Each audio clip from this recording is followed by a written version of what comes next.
Como você viu, a política pública é uma ação planejada que parte do Estado.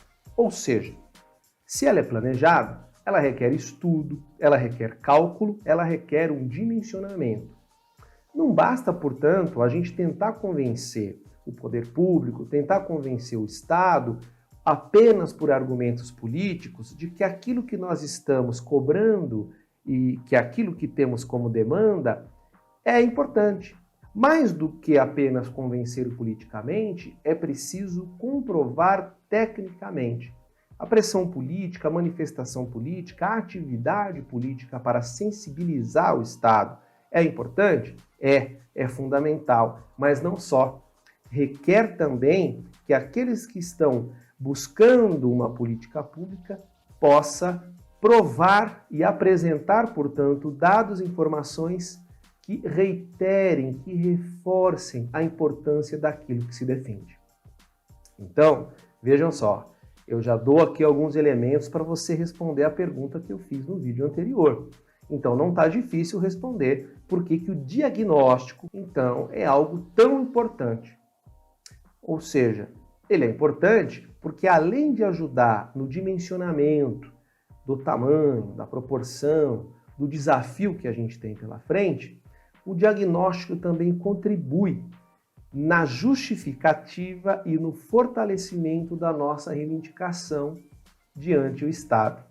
Então veja só, ao mesmo tempo que o diagnóstico nos ajuda a entender o tamanho do problema por meio de dados, indicadores, que nós vamos ver um pouco mais à frente, a gente também consegue fortalecer o nosso posicionamento na defesa por alguma questão.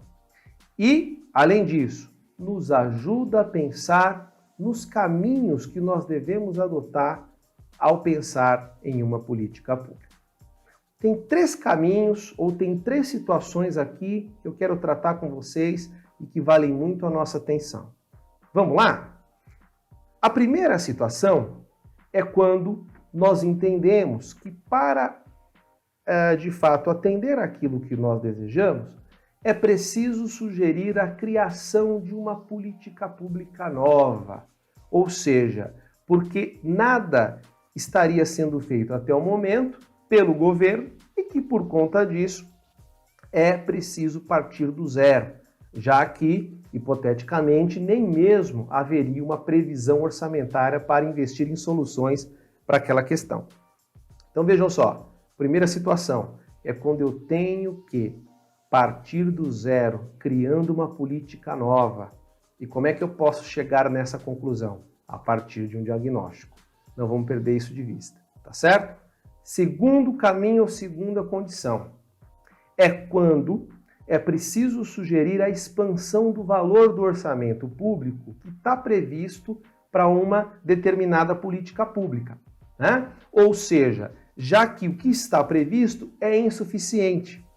Ou mesmo que, quando há uma política pública já em vigência, ela não necessariamente estaria dando conta de resolver o problema, necessitando ser ampliada, necessitando, portanto, de mais investimento público.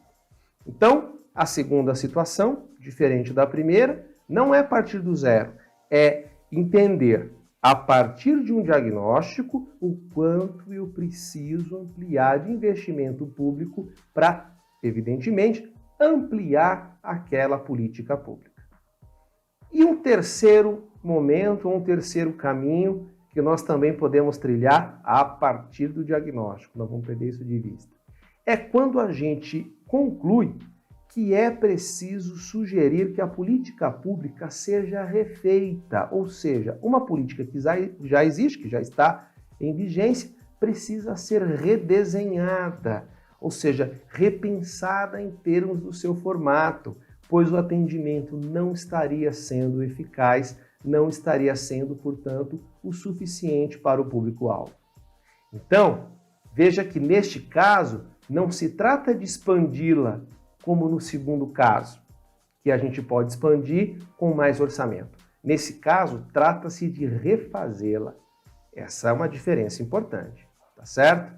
Então, veja só, conseguiram entender como o diagnóstico é importante para a gente entender e, portanto, compreender a dimensão do problema, reforçar a nossa justificativa enquanto defensor ou defensora de uma determinada demanda e para orientar quais os melhores caminhos.